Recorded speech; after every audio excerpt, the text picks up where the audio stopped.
প্রেম ভালোবাসা লয়ালিটি ফয়ালিটি আমি বুঝি না, ঠিক আছে? এটা হচ্ছে আমার ব্যক্তিগত ধারণা, ঠিক আছে? একটা বৈধ একটা বিবাহিত সম্পর্কে থাকার পরে, ঠিক আছে, যে সম্পর্কটা হচ্ছে আল্লাহর তরফ থেকে আসে, এই সম্পর্কে থাকার পরে একটা মেয়ে কিভাবে অন্য একটা ছেলের সাথে যাইয়া মানে উল্টাপাল্টা কাজবাজ করে, প্রেম করে, এরপর কি বলে তুমি আমার সময় দাও না, আমি মেন্টাল শান্তির জন্য তার কাছে গেছি। তুই কি মেন্টাল শান্তির জন্য গেছিস না তোর কুরকুরানি মিটাইতে গেছিস? আবার একটা ছেলে সেম কথা বলে, আমি তো ওর কাছে গেছি, তুমি আমাকে বুঝো না। ভাই তোরা বোঝে না? তোর পোলাপান মানুষ করতে, তোর বাপ মারে খাওয়াইতে, তোর সংসারের জন্য যে জীবন দিয়ে দিল, সে তোরা বুঝে না। আচ্ছা যাই হোক, এই সমস্ত নোংরামি আমি জাস্ট শুনতে পাই না। এখন আমার কথা হচ্ছে কি, এগুলো মানুষ কেমনে করে ভাই? বিয়ের পরে একটা মানুষকে বিয়ে করতে, এরপর অন্য একজনের প্রতি রুচি কিভাবে আসে? মানে আমি আমার নিজের কথা বলি, এখন বললে তো আমার গোপন তথ্য ফাঁস হয়ে যাবে। যাই হোক, বিয়ের আগে আমার হাজবেন্ড ছিল আমার লাইফের প্রথম ভালোবাসা। এরপর ওর সাথে আমার ব্রেকআপ হয়, তারপর বহুত কাহিনী হয়ে লাস্টে ওর সাথে আমার বিয়ে হয়। এরপরে ওর সাথে ব্রেকআপের পরে মাঝখানে আমি 50টা প্রেম করছি ভাই, 50টা প্রেম করছি। তার মধ্যে ওই 15 দিন, 1 মাস, 1 সপ্তাহ, এর বেশি কেউ টিকে নাই, কেউ টিকে নাই। লাস্টে 2টা রিলেশন ছিল, 1 বছর 1 বছর করে 2 বছর টিকছিল। তো তখনও আমার হাজবেন্ডের সাথে কিন্তু আমার কোনো রকম কোনো কন্ট্যাক্ট ছিল না। আমি কোনোদিন ডাবল টাইমিং করিনি। আমি এতগুলো প্রেম করছি কিন্তু যখন করছি একজনের সাথেই করছি, ডাবল টাইমিং আমি কোনোদিনও করি নাই। তো যাই হোক, কারণ এই জিনিসগুলো আমার বিয়ের আগেও অপছন্দ ছিল।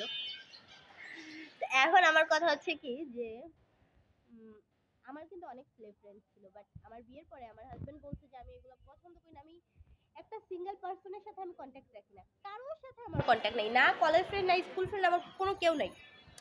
আমার কাজিনদের সাথেও আমি ঠিকঠাক কথা বলি না, যদিও আমার কাজিনদের সাথে একদম হচ্ছে আপন ভাই বোনের মতোই সম্পর্ক, ঠিক আছে? আজান দিয়ে দিতেছে। আচ্ছা যাই হোক, তো এখন আমার কথা হচ্ছে যে আমার তো রুচিই আসে না আমার হাজবেন্ড ছাড়া। আমার কাছে আমার হাজবেন্ডকেই দুনিয়ার শ্রেষ্ঠ মনে হয়, আমার রুচি আসে না। একটা ছেলে ছিল বিয়ের আগে আমাকে খুব ভালোবাসতো, ঠিক আছে, আমি জানতাম ও আমার ভালোবাসে, বাট কোনো একটা কারণে ওর সাথে আমার কোনোদিনও হবে না, এটা আমি জানি, ও জানে, যেই কারণে হচ্ছে ওরে ছাড়তে আমি বাধ্য হয়েছি। কারণ আমি জানি যে ওর মতো করে আমার কেউ কোনোদিনও ভালোবাসতে পারবে না। ওরে আমি ভালোবাসতাম কিনা জানি না, বাট ও আমার প্রচুর ভালোবাসতো।